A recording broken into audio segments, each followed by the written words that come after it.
rallies, including those famously filmed by Lily Riefenstahl.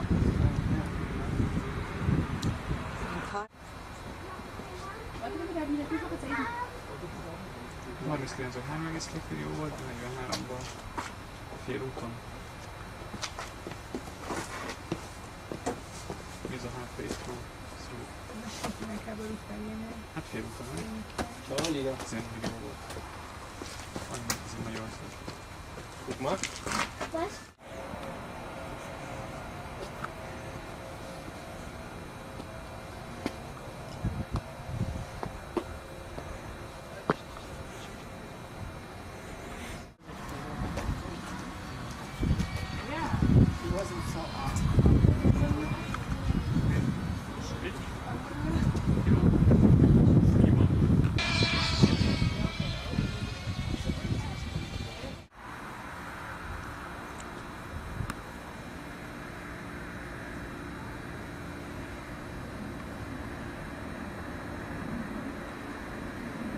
Where we were, right? Oh no, here. And so that would be right, Amy. This was the plan. See? Oh. See the castle in the distance, Pete?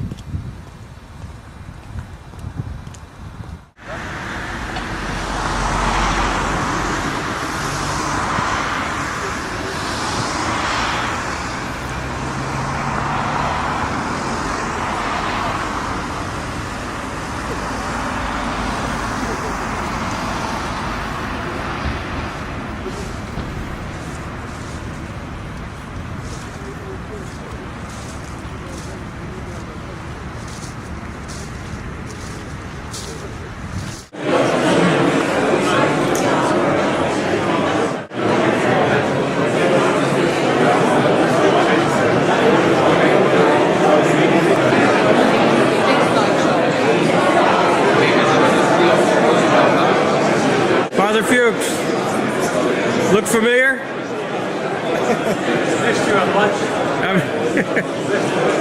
Good. Also ich meine, das reicht doch einmal im Land. Da hat Nürnberg doch früher Geschichte.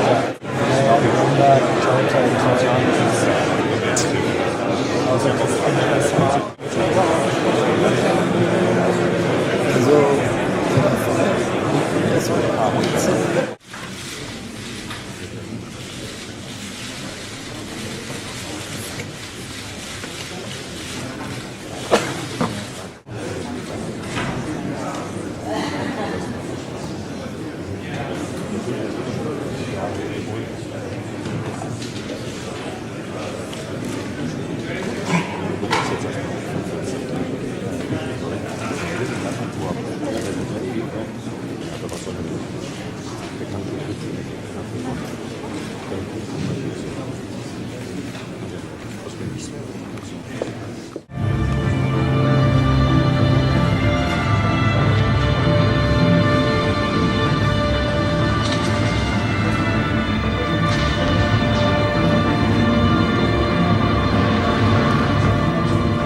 ambitionierten Redeablauf und einen ebenso ambitionierten Zeitplan haben, wage ich es Ihnen vorzuschlagen, die Begrüßung en bloc abzuwarten und hinterher dann für alle den Applaus zu spenden. Ich begrüße ganz herzlich in unserer Mitte und wir sind stolz darauf, dass er gekommen ist. Es ist unser Kurs. Die Abgeordneten des Bundestags, des Bayerischen Landtags, die Kolleginnen und Kollegen aus dem Nürnberger Stadtrat,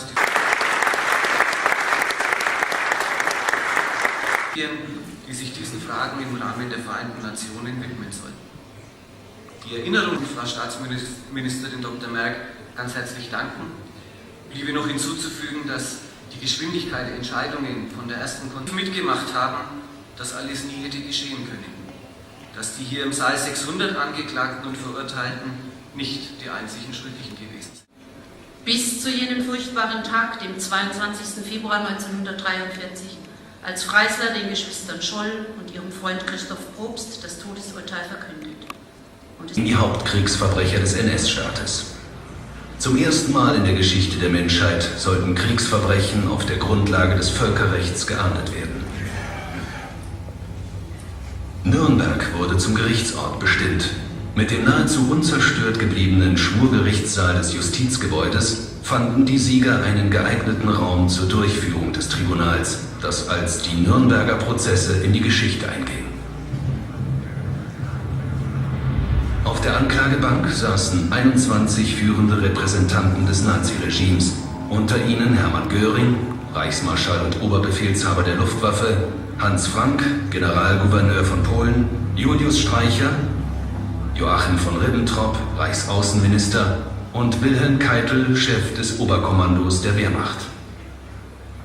4 Anklagepunkte wurden ihnen vorgeworfen: Verschwörung, Verbrechen gegen den Frieden, Kriegsverbrechen und Verbrechen gegen die Menschlichkeit.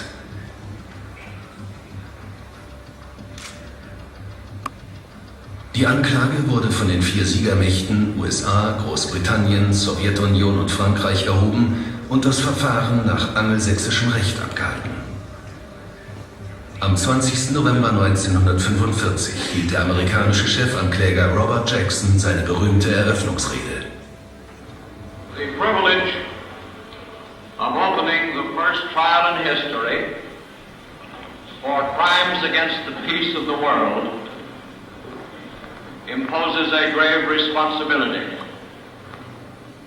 The wrongs which we seek to condemn and punish have been so calculated, so malignant and so devastating that civilization cannot tolerate their being ignored.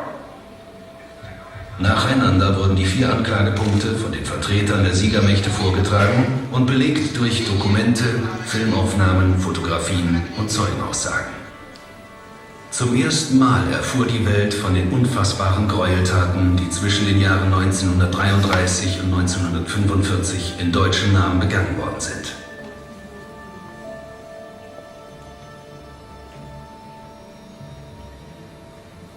Nachdem die Anklage abgeschlossen war, bekamen die Verteidiger die Gelegenheit, die Unschuld ihrer Mandanten durch Gegenbeweise und eigene Zeugenbefragungen zu belegen.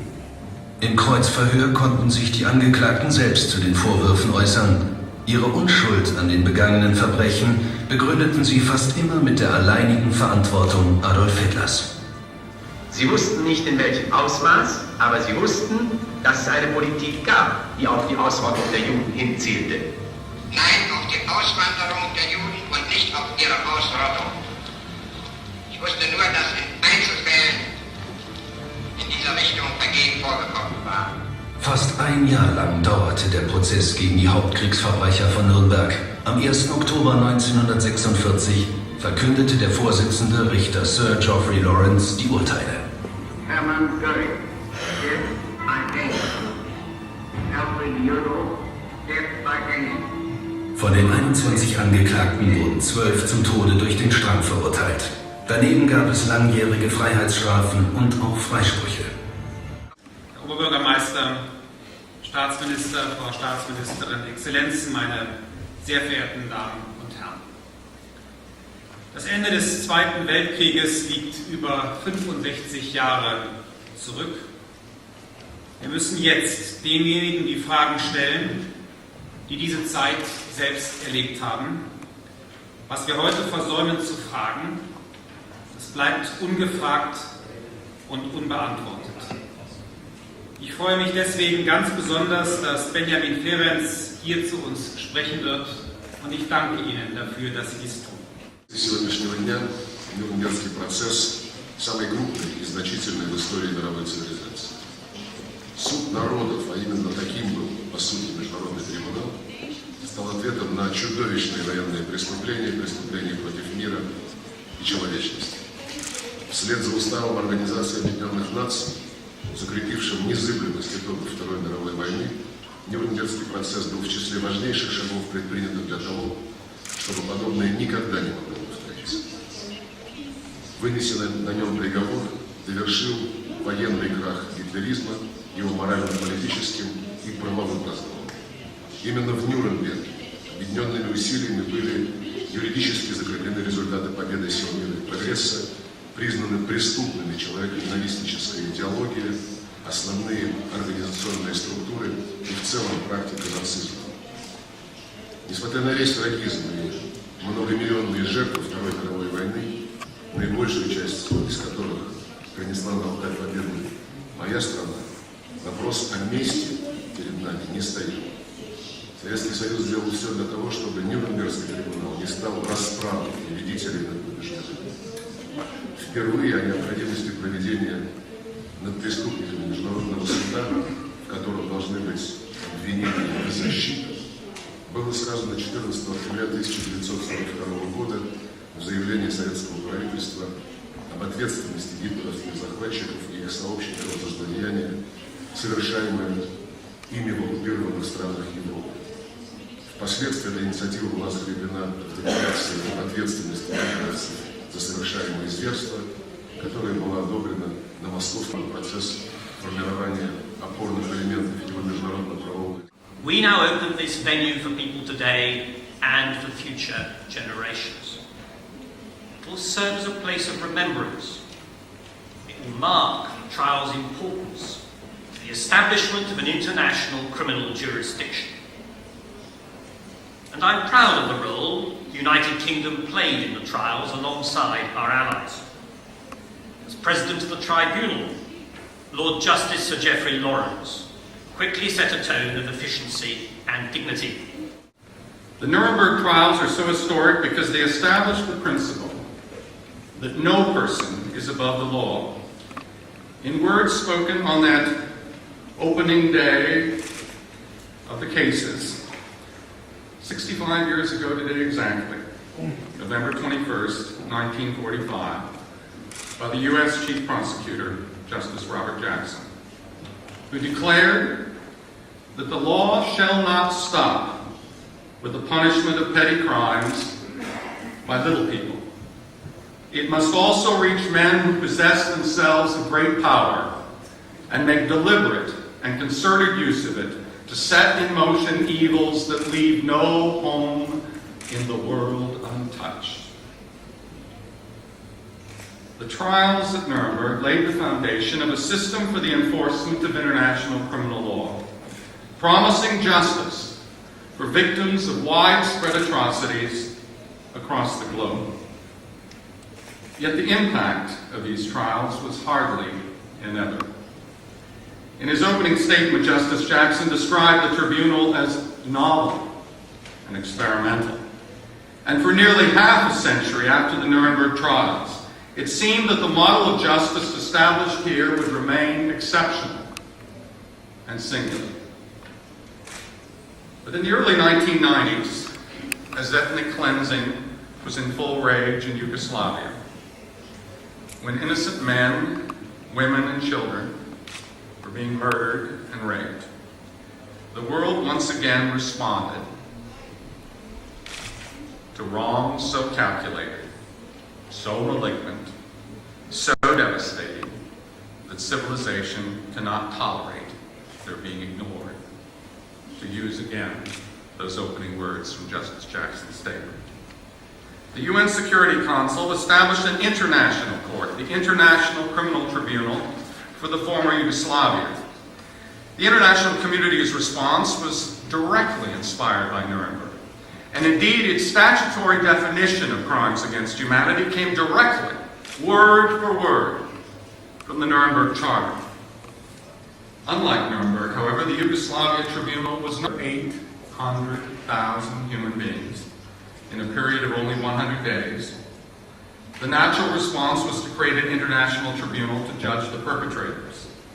Other international tribunals have followed, such as the Special Court for Sierra Leone and the Extraordinary Chambers of the Courts of Cambodia. And there is now a permanent international criminal court. A court which has focused since it came into full operation in 2003 on cases of mass atrocities against innocent civilians. Cases that the United States, though not a party, supports and to which it urges all states, parties, and non-parties alike to provide cooperation and assistance. The legacy of Nuremberg lives in the international courts of the 21st century, not only in the principle that powerful leaders must be held to account, and in the universal norms established here and now set forth in their statutes, but the words and the work of the lawyers and judges that served in this palace of justice serve us still. I can say from my own experience as a prosecutor in two of these later tribunals that one could hardly begin a trial without reviewing again the eloquent statements delivered by the prosecutors in opening their historic cases. The decisions of the judges are applied directly to current questions. I recall in the trial of the leaders of what was called the hate media of Rwanda, the case I led in Arusha, nothing was as persuasive in determining what speech crossed the line into criminality as the analysis of the judges here, who distinguished the cases of the two men who were tried for incitement through the Nazi media in their decision to condemn Julia Streicher and to acquit Hans Fritzsche. We have also learned important lessons from what followed after Nuremberg in Germany itself. Practitioners of international justice today recognize that one of the most enduring legacies of Nuremberg took root when national courts in Germany took up prosecution of Nazis. The lesson taught by this experience is that for international prosecutions to have a lasting and real difference in the daily lives of peoples, they need to be followed by trials in the places where the perpetrators lived, where they can be judged by the people whose humanity they betrayed. This lesson is being followed in the War Crimes Chamber in Bosnia and in state courts in Serbia and Croatia. It is recognized in the principle of complementarity in the International Criminal Court and framework. It is also important to remember that it was an international effort that achieved justice at Nuremberg and established the legacy of which I have spoken. While we Americans often cite the words of Justice Jackson, he was the U.S. Chief Prosecutor, responsible for leading the arguments on count one of the indictment of the 22 Nazi leaders. He was joined by UK Chief Prosecutor Sir Hartley Shawcross, by USSR Chief Prosecutor General R.A. Rudenko, and by French Chief Prosecutor Francois Mendel, who had the lead on counts 2, 3, and 4, respectively. The historic judgment issued on October 1st, 1946, bore the imprint of contributions of judges from these four countries, each drawn from very different legal traditions. That experience teaches us how much can be established when nations work together for a common objective. The world is very different now, but cooperation remains of paramount importance. In that regard, it is great to see the ever closer relationship that has developed between Russia and NATO, as shown by the participation of President Medvedev at the NATO summit this very weekend, and the partnership and agreements that the foreign minister described. It was the common effort of great nations that made possible the achievement of justice at Nuremberg. It is through similar common efforts of nations that justice can be achieved for the victims of mass atrocities everywhere in the world. Thank you.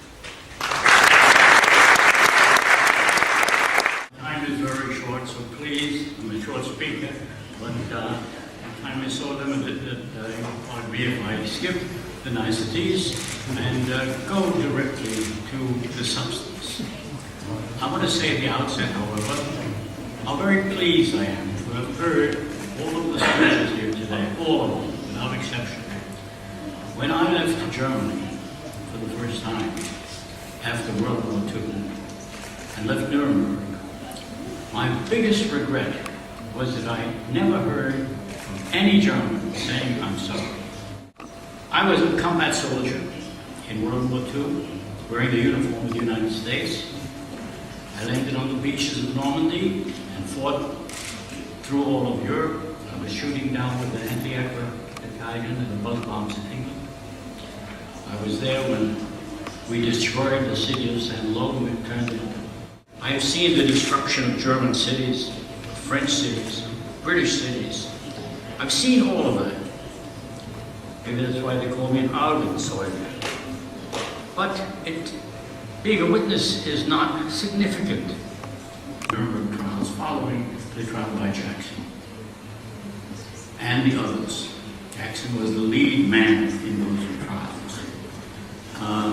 You've heard him quoted here repeatedly, and I will pick up on that quote. Because it's not enough to make declarations in time of war that sound nice or afterwards. What you do about it. And so I was troubled with the question, what can I do to prevent this type of crime continuing? It's not enough to try a few criminals as a sample. My goodness, I see my picture over there. You've noticed I haven't changed a bit. I had the steps to the way too. The point was, in that trial and others, there's not vengeance. Minister Nuremberg was pointing out. I said very specifically, vengeance is not our goal.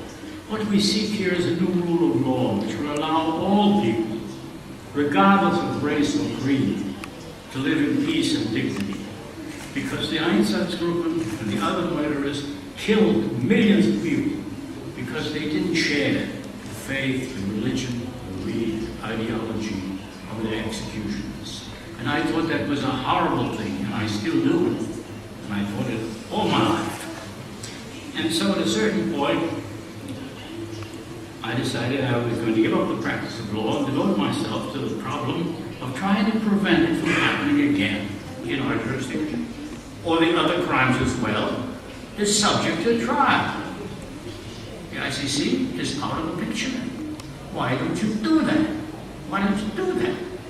Because you still want to be free to attack your neighbors in violation of the UN Charter, using armed might, with nobody to control you. That is the wish of some people, in good faith, believing that people who have a contrary view are dreamers, idle dreamers. It goes back to von Moltke, some of you know your history, who said, a peaceful world without war is an idle dream. It's even a bad dream. So we have still, despite all these lovely statements, which are really moving and no doubt sincere, despite all that, we take no measures to criminalize aggression. The main object of the Nuremberg trials, the main step forward of the Nuremberg trials. And you can do it in your national jurisdictions.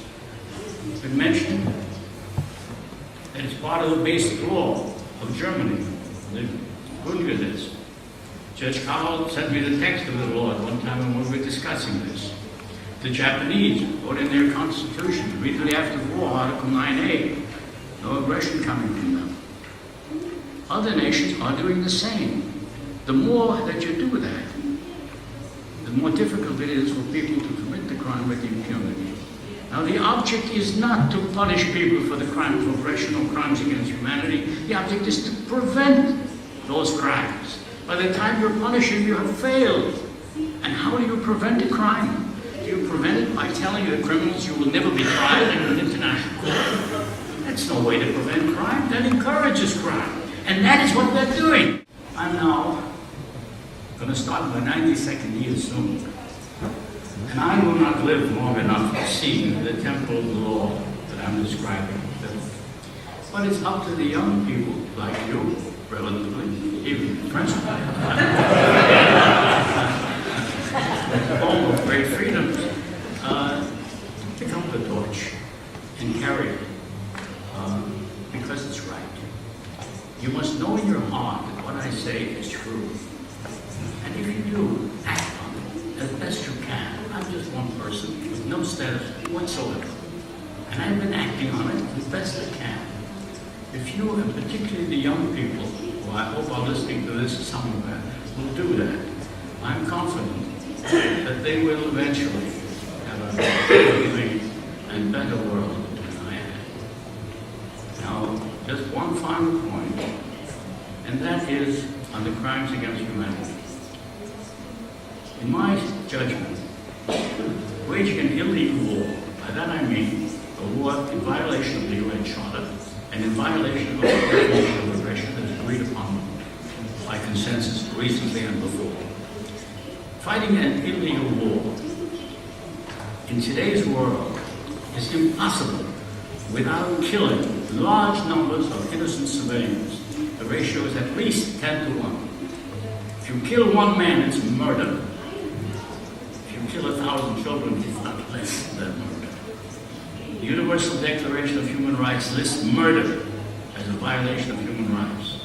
People have a right to live in peace and dignity without fear of being murdered.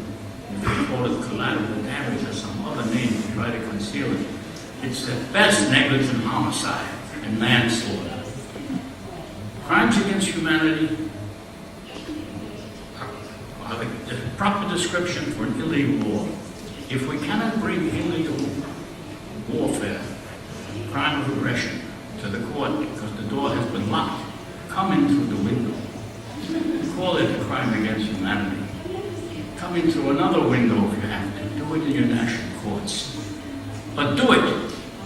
It's not enough to make speeches. Do it. The people who sit here have the power to do it. And so I repeat that if you do, I hope, I am sure, you'll have a more humane world than the one that I was in always like. Thank you.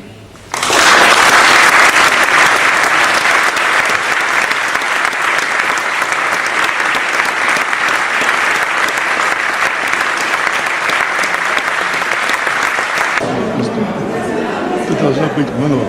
И второе, что мне хотелось, чтобы было учтено, что мне казалось, что миллионы, которые погибли, они тоже свидетельствуют о том, что фашизм – это зло человечества, но больше никогда не должно повториться. Вот когда вы находились в этом зале и видели действительно вот своими глазами тех, собственно, кто развязал эту войну, вот ваше личное отношение, сложно было удержаться от того, чтобы, вот, не знаю, не разорвали, но вот просто... Суд продолжался 10 месяцев и 10 дней, и каждый день был по-разному. Но самый страшный день – это когда показывали документальные фильмы, фашистские документальные фильмы. Они по-немецки скрупулезно все записывали, все документировали. Я прошел войну, видел не раз смерть, но то, что я видел, меня не выдержал, мне пошли слезы. И встал, когда закончился фильм, я встал знак уважения. Мы сейчас можем только видео посмотреть, как-нибудь, что там происходило. Вообще, как вели себя, как преступники. То есть они признавали. Ну, вот, ни один из преступников не признал своей вины. Единственное, после этих кинофильмов Ганс Франк, это генерал-губернатор Польши, между прочим, он заявил, если мы одержим победу, то мы поляков и украинцев пустим на фарш. Но он сказал, что это позор Германии на века, и он не может быть свят. А Штрейхер, самый воевать с евреями против английских колонизаторов. Тогда Палестину оккупировала Англия. Даже он по его учебе на учении были расстреляны миллионы евреев, а он хотел только своей жизни. Метальные фашистские статьи не выдерживали даже, по сути, полного отпуска ответственности. Даже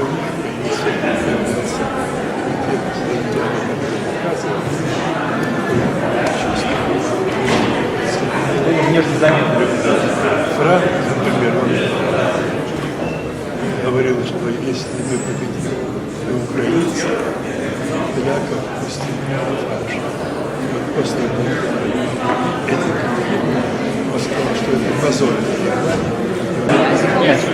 Yeah. What do you think about it? Well, I think it's great to have the pictures right here where the trial took place. I was here in this courtroom, and I was prosecuting all of those who were sitting over there where that man is sitting, you know. And so it's a great replay of a great historic event, and being able to see the photographs of that are very moving.